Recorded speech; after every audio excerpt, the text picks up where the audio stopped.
घर में तनूर वाली रोटी का टेस्ट आए, लेकिन तनूर पे जाना भी ना पड़े, टेस्ट भी वही आए। मुकम्मल गाइड करूंगा, आसान तरीके से बताऊंगा, ऐसा लगेगा कि आप तनूर से रोटी लेके घर में खा रहे हैं। सबसे पहले हमने इसके साथ की एक सलमच्ची बॉल ले लेना है, उसके अंदर हमने 1 टीस्पून भर के नमक का शामिल करना है। नमक थोड़ा सा, जो तनूर वाली रोटी होती है, मुंह की तरफ करना कैमरे, तनूर वाली रोटी में थोड़ा सा नमक ज्यादा होता है। उसकी 2 वजूहात होती हैं।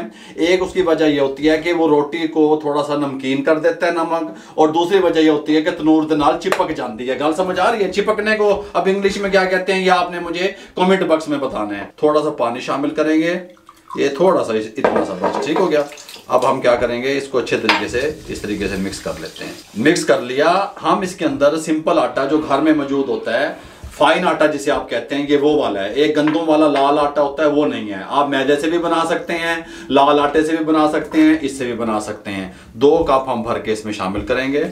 ये 1 कप और ये 2 कप, ठीक हो गया। ये इस तरीके से हमने भर लिए, शामिल कर दिया। अब हमने क्या करना है, दूसरा स्टेप सुन लें, सीक्रेट सुन लें। इसको हमने हार्ड नहीं गूंदना। जब आप हार्ड गूंदते हैं तो उसके अंदर लचीलापन नहीं होता, ठीक हो गया। डो में, आटे में हमने इसको थोड़ा सा हल्का हल्का पानी डालते हुए नरम आटा गूंद लेना है, जिस तरह घर में खवातीन गूंदती हैं। आटे को हमने गूंद लिया, आधे कप से ज्यादा पानी लगा। हाथों को देखें, हाथों को चिपक रहा है, ये इसकी निशानी है अच्छी तंदूरी रोटी बनाने के लिए। अगर आटा आपका लचीला नहीं है, हाथों को नहीं चिपक रहा, समझे आपका आटा हार्ड है। आटे को गूंदने के बाद आपने क्या करना है, इस तरीके से, जब आप देखें, ये देखें चिपक रहा है ना हाथों, इस तरीके से चिपकना चाहिए आटा। जब आप क्या इस तरीके से आपको लगे कि आटा आपका गूंद गया, इस कंडीशन में आ गया, फिर आपने इसको क्या करना है, इस तरीके से रख देना है। रास में आने के लिए, ढलने के लिए, सेट होने के लिए, ये रोटी वाला रुमाल है, मैंने गीला कर लिया।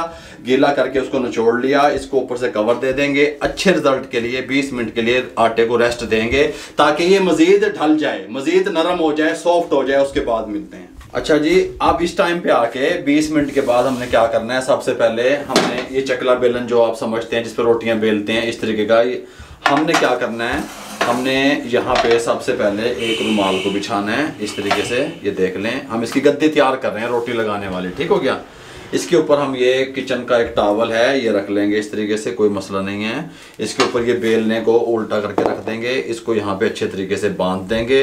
जो तनूर वालों के पास गद्दी होती है, वो गद्दी हम तैयार करने लगे हैं। ये हमने एक जुगाड़ लगा लिया इस तरीके से, ये गद्दी तैयार होगी रोटी लगाने वाली। इसको यहाँ साइड पे रख देंगे। अब हम क्या करेंगे, यहाँ पे आटा ले लेंगे, नरम आटा, इस तरीके से।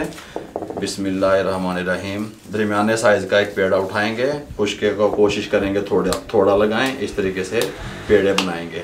छोटा पेड़ा इसलिए बनाएंगे ताकि रोटी हमारी अच्छी बने, तनूर वाला टेस्ट आए और पतली बने, ठीक हो गया। इस तरीके से हमने पेड़े बना लेंगे। ये देखें, इस तरीके से ये हमने यहाँ पे पेड़े तैयार कर लिए। तो हल्का सा खुश्का लगाएंगे, ज़्यादा नहीं लगाएंगे। पेड़े को उठाएंगे, इस तरीके से प्रेस करेंगे और बेलने की मदद से हम इसकी गोल रोटी बेलेंगे। नरम आटा इसलिए भी गूंदा जाता है कि जब हम इसको गद्दी पे डालेंगे तो तनूर वाले खींच के इसको लंबा कर लेते हैं हाथों से। अच्छा, दूसरी चीज़ मैं आपसे डिस्कस करना चाहता हूँ, ये नॉन स्टिक का तवा मेरे पास मौजूद है। नॉन स्टिक पे ना बनाइएगा, नॉन स्टिक पे ये रोटी तनूर वाली नहीं बनेगी। वजनी तवा होना चाहिए, लोहे वाला जो घरों में होता है, वो हम यहाँ पे रख देंगे फ्लेम के ऊपर। इसको गर्म होने के लिए तवा आपका फुल गर्म होना चाहिए, ठीक हो गया। और रोटी को गोल बेल लेते हैं। रोटी को हमने इस तरीके से बेल लिया। अब हम क्या करेंगे, उठा के रोटी को इस तरीके से यहाँ पे गद्दी के ऊपर डाल देंगे। ये जो हमने जुगाड़ लगाया हुआ है, तनूर वाले इसको खींच के इस तरीके से बड़ा भी कर लेते हैं। आप इसको इस तरीके से यहाँ पे भी खींच सकते हैं। सबसे अहम बात जो है, पानी का छट्टा ऊपर लगाएंगे ताकि ये लोहे वाले तवे के साथ चिपक जाए, चिमट जाए, इस तरीके से। अब इसको हम इस तरीके से उठाएंगे, देखें इस तरीके से। गल समझ आ रही है? ये आपका फुल गर्म होना चाहिए तवा। इस तरीके से उठाने के बाद इस तरीके से डाल देंगे, इसको उठा लेंगे, ठीक हो गया। और इसको अब हम एक साइड से कुक होने के लिए छोड़ देंगे। ये आप देख सकते हैं, जिस तरह तनूर वाली रोटी के ऊपर बबल्स बनने होते हैं, ये डालने के बाद ये बबल्स बनने इस तरीके से शुरू हो गए हैं। हम एक साइड इसकी कुक करेंगे, तवा हमारा फुल प्रीहीट रहेगा, आंच आपने कम नहीं करनी, ठीक हो गया।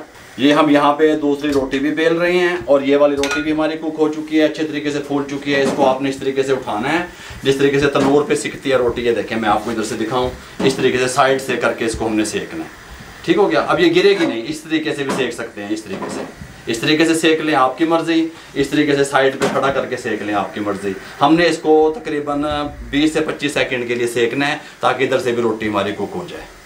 इस टाइम पे आके चिमटे की मदद से इसको इस तरीके से क्लियर करवा लेंगे एहतियात से। ठीक हो गया, इस तरीके से। ये देखें, गल समझ आ रही है? बिल्कुल जिस तरीके से आपको तनूर पे रोटी मिलती है वैसी तैयार हो गई। यहाँ पे रख दिया। अब हम दूसरी रोटी बेलेंगे, इसी प्रोसेस से कुक करेंगे। तवे को साफ भी कर लिया करो। गल समझ आ रही है? इस तरीके से दूसरी रोटी भी हमने बेल ली, गद्दी पे डाल ली, हल्का सा पानी, जिस तरीके से मैंने पहले आपको बताया, इस तरीके से लोहे का तवा फुल गरम, और इसको इस तरीके से। ठीक हो गया। ये रोटी भी इस तरीके से कुक कर लेंगे हम। पहले एक साइड कुक होने देंगे, फिर इसको टेपर करके, खड़ा करके, उल्टा करके, जिस तरह मर्जी आप इसको सेक सकते हैं। आप ये देख लें बबल्स बनने शुरू हो गए हैं। जिस तरीके से आपको वो वाला फ्लेवर टेस्ट आप मांगते हैं तनूर वाला, अल्हम्दुलिल्लाह वही बनेगा सेम। ये नहीं जी, दूसरी रोटी भी हमारी रेडी हो चुकी है। दोनों तरफ से आप ये देख सकते हैं, बिल्कुल तनूर वाली, पतली, खस्ता। इस तरीके से ये यहाँ पे रख देंगे, और इस तरीके से दोनों रोटियां भी हम बना लेंगे। अगर मैं आपको दिखा सकूं कि ये किस तरीके से बनी है, ये देखें, खस्ता, मुरकरी जिसे आप कहते हैं, और तनूर वाला टेस्ट अल्हम्दुलिल्लाह इस रोटी का आएगा। आप इस तरीके से बनाएं, लोहे वाले तवे पे बनाएं, कमाल हो जाएगा। बकाया 2 रोटियां भी इसी प्रोसेस से मैं पका लेता हूं। कोई मुश्किल काम नहीं है, आप कर सकते हैं, बना सकते हैं, घर में तनूर वाला फ्लेवर टेस्ट ला सकते हैं। अगर आपको हमारी ये तनूरी रोटी की रेसिपी अच्छी लगी हो, हमारे चैनल को सब्सक्राइब करके बेल आइकन के बटन को दबा दिया करें। दोस्तों, रिश्तेदारों, अजीज़ों में शेयर कर दिया करें। आप लोगों की मोहब्बतों का, आप लोगों की सपोर्ट का बहुत बहुत शुक्रिया। मुझे और मेरी टीम को इजाज़त दीजिएगा। अल्लाह हाफिज़।